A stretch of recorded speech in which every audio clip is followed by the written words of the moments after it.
Good morning, everybody. Welcome to Chanel's Crohn's and Colitis channel, where we talk all things Crohn's and colitis. My name is Chanel, and we are here this morning on our way to the surgical center to get my lift procedure done. It is December 26th, 2023, day after Christmas. So not an ideal day to be doing this, but we're doing it anyway. So I was instructed to stop eating or drinking anything after 10 p.m. last night. So haven't had anything to eat or drink. I'm pretty thirsty right now, but it's all good. I'm with my husband here. He is driving me to the surgical center and will be driving me back home since I will be heavily anesthetized. Whatever word that is. It's anesthetized. Anesthetized. You'll be heavily anesthetized. Thank you. How are you feeling? How long is the procedure? Chanel? Yes. Okay, bye. Bye. Okay, I'm all ready to go. I've got my IV in, and I'm all done being prepped. The doctor is going to come talk to me, as well as the anesthesiologist, and then I'll be going in. See you on the other side. Hey, everyone. So, a little update. Got some good and bad news. They didn't do the surgery today. So, when they put me under, the doctor went in and checked out the situation before cutting and noticed a couple things. First, the fistula tract had moved out of the muscle in such a way that the lift procedure specifically no longer made sense to go through with. Additionally, the original abscess spot, so when this whole thing initially started back in May and that abscess formed, it creates kind of a pocket in your tissue. So I guess that pocket was, it's still bigger than they want it to be. The ideal circumstance is it kind of shrinks down, but mine is still, I guess, quite large, and there's still a lot of pus and infection within it that they now want to try and decrease with some more antibiotics. So with those two things coupled together, they did not want to go through with the surgery. So they woke me up, told me the news, and I have a lot of mixed feelings about it. It's a very odd sensation to prepare for surgery for many months, mentally, physically, plans with work, with time off, all of it. You know, when you go in for really any other surgery, you usually wake up and that has been done. So to wake up and be told that it didn't happen is really off-putting. It's really weird.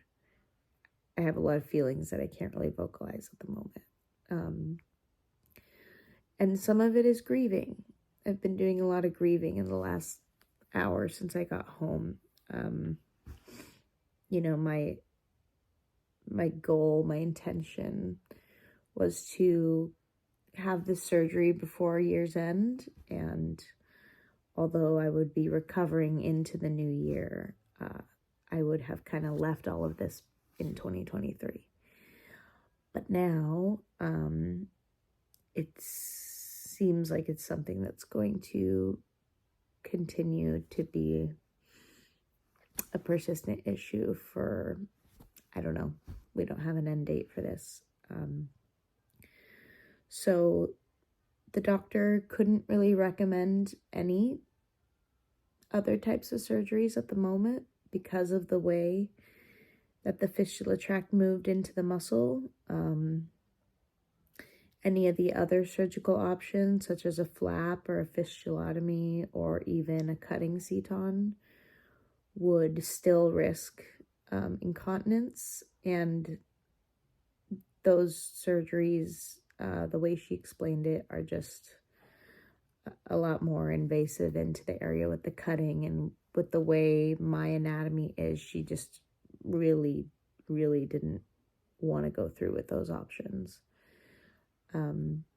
So the only thing that I've been offered as an alternative is to go through with a new clinical study that they're going to be opening up in January. I'll link it in the bio below, a specific video of my doctor kind of talking about briefly what that trial's all about, but essentially they use your own blood and inject it into the fistula tract, as well as close it off and see if the components of your blood kind of heal it from the inside out. Again, I don't really know details on it quite yet, but that seems to be the best option moving forward, I guess. I don't know how many months this is going to take, this clinical study. But for now, they left the Seton in. So I remain with my butt bracelet as it stands at the moment. So again, this is good and bad news. It's good news that I won't be bedridden and I won't be out for, 2 to 6 weeks. Trying to find the positives here. And I guess that's just the nature of having something like this. There's a lot of unknowns. You get thrown curveballs a lot. And you're expected to just kind of mentally roll with the punches. And I think people underestimate how hard it is to plan for something and for it to just constantly go another way. But I am a woman of faith. I do trust in God and his timing. So I'm trying to just think and trust in that, I can make all the plans that I want, but at the end of the day, it's out of my hands.